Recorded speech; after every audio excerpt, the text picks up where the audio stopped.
నమస్తే ప్రసాద్ గారు. శ్రీమాత్రే నమః అండి. శ్రీమాత్రే నమః. ఇప్పుడు సాధన మొదలు పెట్టగానే మనకి రకరకాల పరీక్షలు వస్తూ ఉంటాయి. చాలా మందికి అప్పుడే ఫోన్ కాల్స్ రావడం, అప్పుడే ఏదైనా పని పడడం, అప్పుడే ఎవరో ఒకరు పిలవడం, ఇలా చాలా జరుగుతుంటాయి. అలాగే ఆడవాళ్ళకైతే పీరియడ్స్ ఇష్యూస్ అని, లేకపోతే రకరకాల ప్రాబ్లమ్స్ వస్తూ ఉంటాయి. ఆ టైంలోనే ఎవరో ఒకరు చనిపోవటం, లేకపోతే బయట ఇంకేదైనా ఇష్యూ రావటం, ఇలాంటివి కూడా అవుతూ ఉంటాయి. సో సాధన మొదలు పెట్టినప్పుడు ఎందుకు ఇలాంటి పరీక్షలు ఎక్కువగా వస్తూ ఉంటాయి? వీటికి కారణాలు ఏమనుకుంటున్నారండి? ఇంకో క్వశ్చన్ కూడా ఉంది దీంట్లో. అంటే సాధన మొదలు పెట్టాక ఇప్పుడు ఇలాంటి ప్రాబ్లమ్స్ వస్తే మనం సాధన ఆపేసి ముందుకెళ్ళాలా, లేకపోతే సాధనని కంటిన్యూ చేసుకోవాలా అనే డౌట్ కూడా ఉంది. మెయిన్ ఇలాంటి ప్రాబ్లమ్స్ ఇష్యూస్ సాధన మొదలు పెట్టాకే రావడానికి గల కారణం ఏంటని అనుకుంటున్నారండి?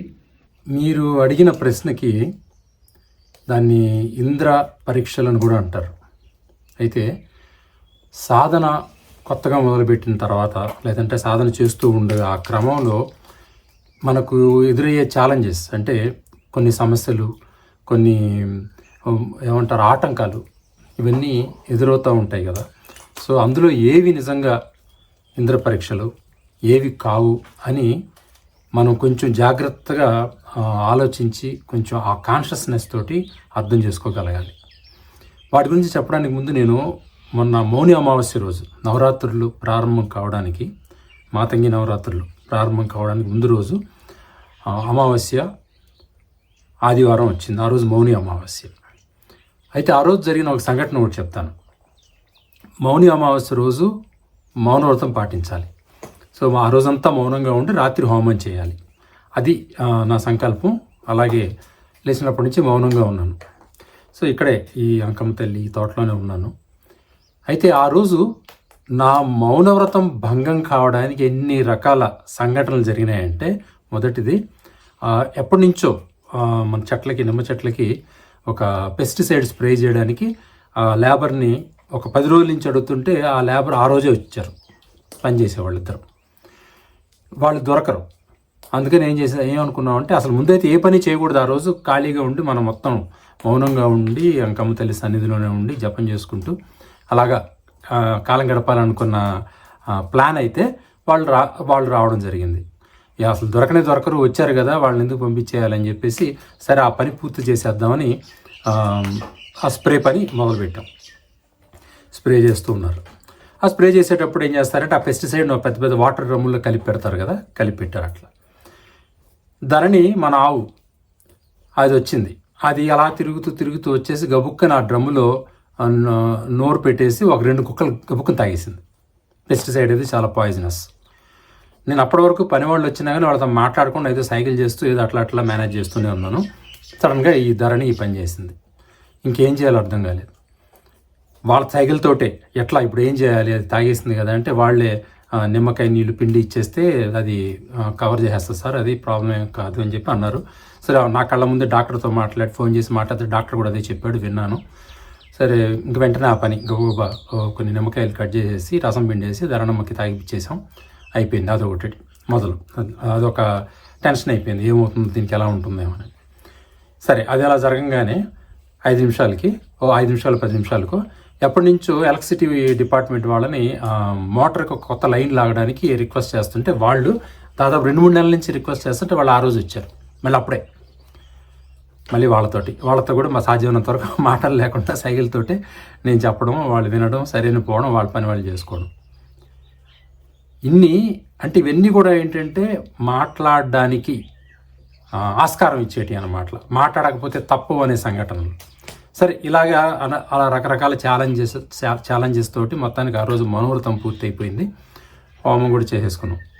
ఇప్పుడు ఈ సంఘటన ఎగ్జాంపుల్గా తీసుకుందాం. ఇలా జరిగిన 3 సంఘటనలు ఉన్నాయి. ఆ 3 సంఘటనలే ఇంద్ర పరీక్షలు అందామా వాటిని. నేను మౌనవ్రతం చేస్తున్నాను, ఇన్ని ఆటంకాలు వచ్చాయంటే నేను మనసులో డెఫినెట్గా అనుకున్నాను, ఇన్ని ఆటంకాల ఇన్ని పరీక్షలు అనుకున్నా. కానీ నిజంగానే పరీక్షలు అంటారా, ఇంద్ర పరీక్షలు అంటారా? సరే అది పక్కన పెడదాం, ఆన్సర్ చేసే ముందు. ఇప్పుడు మీరు అడిగిన ప్రశ్న, మీరు ఇచ్చిన ఎగ్జాంపుల్ కూడా ఒక సాధన చేయాలి అనుకున్న, ఒక హోమానికి రావాలి, ఇక్కడికి హోమానికి రావాలి అని మీరు అటెండ్ అవ్వడానికి బయలుదేరినప్పుడు ఎన్నో ఆటంకాలు, మీరు చెప్పిన ఆటంకాలు, చాలా ఆటంకాలు కలిగినాయి. అట్లాగే ఇంకొక వాళ్ళు కూడా వచ్చారు కదా, ఫ్యామిలీ వాళ్ళు వస్తున్నప్పుడు వాళ్ళకి కూడా ఎన్నో ఆటంకాలు. సో వీటన్నిటిని కూడా మనం ఒక స్పిరిచువల్ ప్రాసెస్, పవర్ఫుల్ ప్రాసెస్. అంటే నవరాత్రుల్లోనో లేకపోతే మౌని అమావాస్య రోజు మనం చేసే హోమం లాంటి ఒక ప్రత్యేకమైన కార్యక్రమాన్ని మనం సంకల్పించినప్పుడు మనకు జరుగుతున్న పరీక్షల అడ్డంకుల ఆటంకాల అనేది మన క్వశ్చన్. ఇక్కడ ఒకటి చెప్తానండి, వీటిలో 100కి 90%, 99% అన్నీ కూడా మన కార్మిక్ యాక్షన్స్, అంటే కర్మ యొక్క ఫలితాలు మాత్రమే. ఇప్పుడు నేను చెప్పిన సంఘటనలలో మొదటిది స్ప్రే చేసే పని వాళ్ళు రావడం. వాళ్ళని ఎప్పటి నుంచో పిలుస్తున్నాం, వాళ్ళు ఆ రోజు వచ్చారు. సో దాన్ని మనం దీనికి లింక్ చేసి చూడడం అనేది పొరపాటే అవుతుంది. పిలుస్తున్నాం, ఆ రోజు వాళ్ళకి కుదిరింది, వాళ్ళు వచ్చారు. అలాగే ఎలక్ట్రిసిటీ డిపార్ట్మెంట్ వాళ్ళకు కూడా అన్ని పనులు చేసి, మనది ఒక్కటే కాదు కదా, చాలా రిక్వెస్ట్లు ఉంటాయి, ఎన్ని ప్రాసెస్ చేసుకుంటే ఇక్కడికి వచ్చేసరికి అలా కుదిరింది, అయిపోయింది. అలాగే మరి ఆ రోజు ఆ పెస్టిసైడ్, ఆ మందు కలుపుతూ ఉన్నాం, ధరణి వచ్చింది, అది తిరుగుతూ వచ్చి నోరు పెట్టేసింది. సో ఇవన్నీ కూడా యాదృచ్ఛికంగా జరిగినవి. అంతేగాని ప్రకృతి, ఆ దేవత, ఆ మహాశక్తి మనం చేస్తున్న ఆ చిన్న స్పిరిచువల్ ప్రాసెస్కి, మౌనవ్రతం కావచ్చు, లేకపోతే హోమం కావచ్చు, ఏదైనా సరే వాటి కోసం మనకు పరీక్షలు పెట్టే అంత అవసరం ప్రకృతికి ఉందని నేను అనుకోను. ఇంకా పెద్ద కార్యక్రమాలు చేసేటప్పుడు ఏమన్నా కొన్ని జరగచ్చు. అందుకని 1% మాత్రమే అవకాశం అని చెప్తున్నా. 100కి 1% మాత్రమే అవకాశం. 100కి 99 ఇవన్నీ కూడా యాదృచ్ఛికమే. కాబట్టి వాటిని అది రొటీన్గా జరుగుతాయి. ఇప్పుడు చూడండి, ఇలాంటివి మనకు ప్రతిరోజు ఏదో ఒకటి జరగదు. హోమం చేయడానికి, గుడికి వెళ్ళడానికే కాదు, మీరు చూడండి, ప్రతిరోజు ఏదో ఒకటి జరుగుతూనే ఉంటాయి లేదా. సో వాటన్నిటినీ మరి అలా మనం ఆ మూఢనమ్మకాలతోటి, భ్రమతోటి వీటికి ముడిపెట్టుకొని భయపడ్డం అనేది చాలా పెద్ద పొరపాటు. ఏమీ కాదు. మనం చేసిన కర్మలు, మనం చేసిన ప్రయత్నాలు, మనం చేసిన పనులకి ఫలితం ఆ రోజు అలా వచ్చింది, అంతే.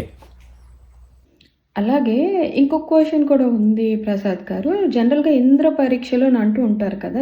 సాధన మొదలుపెట్టాక మనకి ఇష్యూస్ రావడానికి మెయిన్ కారణం దేవతే అని చాలామంది చెప్తూ ఉంటారు. నిజంగా దేవతే కారణమా మనకి ఇలాంటి ప్రాబ్లమ్స్ అన్నీ రావటానికి? ఈ ఇంద్ర పరీక్షలకి, మామూలుగా వచ్చే ప్రాబ్లమ్స్‌కి డిఫరెన్స్ ఎలా చెప్పగలం మనం? అవునండి, కొత్తగా సాధన చేసే వాళ్ళకి చాలా ఇబ్బందులు, ఆటంకాలు, పరీక్షలు వస్తూ ఉంటాయంటున్నారు. ఓకే, కొత్తగా సాధన మొదలుపెట్టారు, ఏదో మంత్రజపం ప్రారంభించాలని చూశారు, లేదంటే ఒక పెద్ద పూజ చేద్దామని కూర్చున్నారు, ఫోన్ మోగింది, అది ఆటంకమా? ఫోన్ స్విచ్ ఆఫ్ చేసుకొని కూర్చోవాలి. ఎవరో వచ్చి తలుపు కొట్టారు, మరి ముందుగానే డిస్టర్బ్ చేయొద్దని మనం బోర్డు పెట్టుకోవడమో, ఏదో లేకపోతే మనం లేనని చెప్పుకోవడమో, ఆ అరేంజ్మెంట్స్, ఆ ప్లానింగ్ అంతా మనం చేసుకోవాలి. దూరం నుంచి ఏదో ఒక వినకూడని వార్త ఒకటి విన్నాం, సరిగ్గా మనం ఆ జపం మొదలుపెట్టిన ఒక రోజుకో 2 రోజులకో, ఆ సాధన మొదలుపెట్టిన 2 రోజులకో 3 రోజులకో ఒక చావు వార్త విన్నాం. చావు వార్త విన్నామంటే అది ఇప్పుడు ఆ చనిపోయిన వారు ఎవరైతే వారు, సో వారి కర్మ తీరిపోయింది, వారి ఆయుష్ తీరిపోయింది, వాళ్ళు అంతిమయాత్ర ప్రారంభించారు. అంతేగాని మనం ఏదో జపం చేస్తున్నాం అని చెప్పేసి ఆయన తను చాలించలేదు కదా అక్కడ. ఇప్పుడు మీరు చెప్పిన 3 ఎగ్జాంపుల్స్లో అట్లాగే అనుకోకుండా డేట్ వచ్చింది అన్నారు. డేట్ వచ్చింది అంటే అది దట్ ఈస్ డిఫరెంట్ కదా, మీకు తెలిసి ఉండాలి. లేదంటే అది మీ ఆరోగ్యపరమైన విషయం, మీరు జపం మొదలు పెట్టారని చెప్పి డేట్ వచ్చిందని కాదు కదా. సో ఇలాంటివన్నీ మీరు కొంచెం లాజిక్ తోటి కొంచెం ఆలోచిస్తే, ఆ వితరణతో ఆలోచిస్తే, ఇవేవి కూడా మనకు అడ్డంకులు కాదు. ఆ దేవత మనం మొదలుపెట్టిన సాధనని ఆపేయాలనో భగ్నం చేయాలనో చూడదండి. ఏ దేవతా శక్తి కూడా మనం గుర్తుపెట్టుకోవాల్సిన విషయం ఏంటంటే, మనకు ఆటంకాలు, అడ్డంకులు కలిగించదు. మనము సరైన పద్ధతిలో మన ప్రయత్నం మనం చేస్తే ఆ దేవత, ఆ అమ్మవారి ఆశీస్సులు లభిస్తాయి, అంతే. అంతేగాని పని కట్టుకొని ఏ దేవత కూడా మన పరీక్షలు పెట్టడం, మనల్ని ఇబ్బందులు పాలు చేయడం అనేది ఏ అమ్మ కూడా చేయదు. ఇది ఒక్కటి మనసులో పెట్టుకోండి. నేనేదో తప్పు చేశాను, దానివల్ల ఇది జరిగింది, కరెక్ట్ అయి ఉండొచ్చు.